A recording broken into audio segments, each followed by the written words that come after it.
दोस्तों, बीते 6 जुलाई से चतुर्मास शुरू हो चुका है। ये हिंदू धर्म में एक विशेष टाइम पीरियड है जो 4 महीनों तक चलता है। ये आषाढ़ मास के शुक्ल पक्ष की एकादशी यानी देवशयानी एकादशी से शुरू होकर कार्तिक मास के शुक्ल पक्ष की एकादशी यानी देवोत्थान एकादशी तक रहता है। इस दौरान भगवान विष्णु योग निद्रा में चले जाते हैं और सृष्टि का संचालन भगवान शिव के हाथों में होता है। ये अवधि तप, साधना, संयम और भक्ति के लिए अत्यंत महत्वपूर्ण मानी जाती है।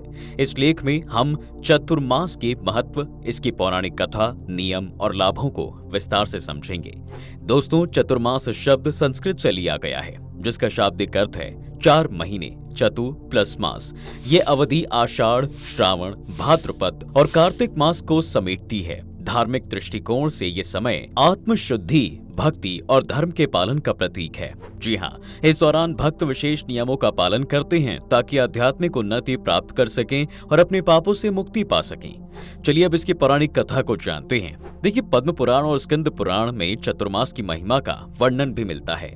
स्कंद पुराण में नारद जी ब्रह्मा जी से चतुर्मास व्रत की महिमा पूछते हैं। ब्रह्मा जी बताते हैं कि भगवान विष्णु इस अवधि में योग निद्रा में चले जाते हैं और ये समय भक्ति, तप और दान के लिए अति उत्तम है। भगवान विष्णु स्मरण मात्र से मनुष्य के सहस्रों पाप नष्ट हो जाती हैं। ये भी कहा गया है कि इस दौरान सृष्टि का संचालन भगवान शिव करते हैं, इसलिए उनकी पूजा विशेष रूप से फलदायी भी होती है। पौराणिक कथाओं के अनुसार भगवान विष्णु के योग निद्रा में जाने से पहले वो अपने भक्तों को आशीर्वाद देते हैं कि इस अवधि में जो भी सच्चे मन से भक्ति, दान और तप करेगा उसे मोक्ष की प्राप्ति होगी। यह समय मनुष्य के लिए दुर्लभ जन्म को सार्थक करने और आध्यात्मिक उन्नति प्राप्त करने का अवसर है। चलिए अब जानते हैं चतुर्मास में क्या करना चाहिए। चतुर्मास में कुछ विशेष नियमों और कार्यों का पालन करने की सलाह दी जाती है। ये भक्तों को आध्यात्मिक और शारीरिक शुद्धि प्रदान करते हैं। पहला, स्नान और तीर्थ यात्रा। चतुर्मास में गंगा, नर्मदा, गोदावरी, यमुना, सरस्वती आदि पवित्र नदियों में स्नान करना अत्यंत पुण्यकारी माना जाता है। नर्मदा में 3 स्नान करने से हजारों पाप नष्ट हो जाते हैं और गोदावरी में 15 दिन स्नान करने वाला भगवान विष्णु के धर्म को प्राप्त होता है। विशेष स्नान। तिल, आंवला या बेलपत्र मिश्रित जल से स्नान करने से मनुष्य दोष मुक्त हो जाता है। गंगा जल को मस्तक पर धारण करना कल्याणकारी होता है। पितरों को तर्पण। स्नान के बाद पितरों को जलांजलि देना चाहिए। इसके लिए तांबे के लोटे में जल, काला तिल, तुलसी दल और कुशा मिलाकर दक्षिण दिशा में मुख करके जल अर्पित करें। विशेष तिथियों जैसे एकादशी, अमावस्या, पूर्णिमा पर आधे घंटे का तर्पण करना उत्तम है। दूसरा, पूजा और साधना। भगवान शिव और विष्णु की पूजा। क्योंकि भगवान विष्णु योग निद्रा में होते हैं, इस दौरान भगवान शिव की पूजा विशेष रूप से की जाती है। साथ ही भगवान विष्णु का स्मरण और उनके मंत्रों का जाप भी करना चाहिए। हवन और यज्ञ। घर या मंदिर में हवन और यज्ञ करवाना शुभ माना जाता है। यह कार्य पुण्यकारी और कल्याणकारी भी होता है। धार्मिक ग्रंथों का पाठ। भगवत गीता, रामायण, भागवत पुराण, पद्म पुराण आदि ग्रंथों का अध्ययन करना चाहिए। विशेष रूप से गीता के 7वें अध्याय का पाठ और गजेंद्र मोक्ष का पाठ करना उत्तम है।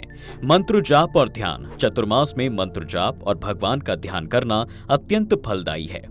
2 घड़ी लगभग 48 मिनट भगवान विष्णु का ध्यान करने से 100 जन्मों के पाप नष्ट हो जाते हैं। कर्क संक्रांति पर पूजा। कर्क संक्रांति के दिन भगवान विष्णु की भक्ति पूर्वक पूजा करें और जामुन के फलों से अर्घ्य अर्पित करें। इस दौरान प्रार्थना करें कि यदि 6 महीने में मृत्यु हो तो भगवान के चरणों में स्थान मिले। तीसरा, दान और धर्म कार्य।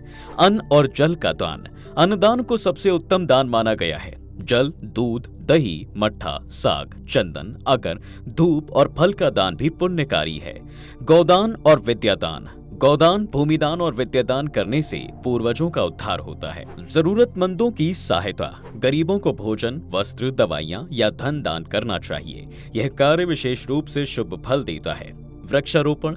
तुलसी, पीपल, आंवला जैसे धार्मिक और औषधीय पौधे लगाना शुभ है। चौथा, आहार और जीवन शैली। सात्विक भोजन। दोस्तों, चतुर्मास में केवल सात्विक भोजन ग्रहण करें। तामसिक भोजन जैसे मांस, मछली, लहसुन, प्याज और शराब से पूरी तरह परहेज करें।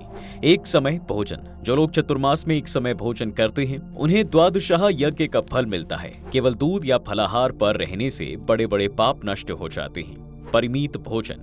भोजन की मात्रा निश्चित करें और उसका पालन जरूर करें। उदाहरण के लिए 1 कटोरी चावल या फिर एक प्रकार का अनाज खाना। पलाश या वट के पत्तों में भोजन। पलाश, वट यानी बरगद या कमल के पत्तों में भोजन करने से वैकुंठ लोक की प्राप्ति होती है। तांबे के पात्र में भोजन करना वर्जित है। शहद और नमक का त्याग। शहद और नमक का त्याग करने से पाप नष्ट होते हैं। 5वां, त्याग और संयम। ब्रह्मचार्य का पालन। चतुर्मास में ब्रह्मचार्य का पालन करना महातप माना गया है। यह तपस्या का सार है और मोक्ष का मार्ग प्रशस्त करता है। प्रिय वस्तुओं का त्याग। अपनी प्रिय वस्तुएं जैसे कि मिठाई, शहद, मिर्च, केसर, रेशम वस्त्र, काले नीले वस्त्र आदि का त्याग करें। इसके त्याग से अक्षय सुख और मोक्ष की प्राप्ति होती है। शैया का त्याग। गद्दे पर ना सोकर चटाई, कंबल या बेडशीट पर सोएं। ये तपस्या का हिस्सा है दोस्तों। परनिंदा से बचें। परनिंदा महापाप है और इससे बचना चाहिए। यह सभी पुण्य कार्यों को नष्ट कर सकता है। केश और नाखून ना काटें। चतुर्मास में केश और नाखून बिल्कुल ना काटें, इससे गंगा स्नान का फल मिलता है। 6, वर्जित कार्य। शुभ कार्यों से बचें। विवाह, मुंडन, भूमि पूजन, गृह प्रवेश जैसे शुभ कार्य इस दौरान नहीं करने चाहिए। नए कार्य की शुरुआत ना करें। नया व्यापार, नौकरी या घर खरीदने जैसे कार्य टालें। यदि घर खरीदा भी है तो गृह प्रवेश ना करें। लंबी यात्राओं से बचें। लंबी यात्राएं वर्जित हैं, लेकिन तीर्थ यात्राएं की जा सकती हैं। विदाई ना करें। इस दौरान घर की बहू या बेटी की विदाई अशुभ मानी जाती है। कई शुभ कार्य करने से बचने की सलाह भले ही दी जाती है, लेकिन चतुर्मास का पालन करने से अनेक आध्यात्मिक और शारीरिक लाभ भी प्राप्त होते हैं। पापों का नाश। स्नान, दान, तप और भक्ति के सहस्रों पाप नष्ट हो जाते हैं। मोक्ष की प्राप्ति।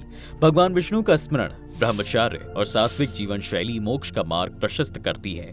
आध्यात्मिक उन्नति, मंत्र, जाप, ध्यान और धार्मिक ग्रंथों का अध्ययन आत्मशुद्धि और ज्ञान को बढ़ाता है।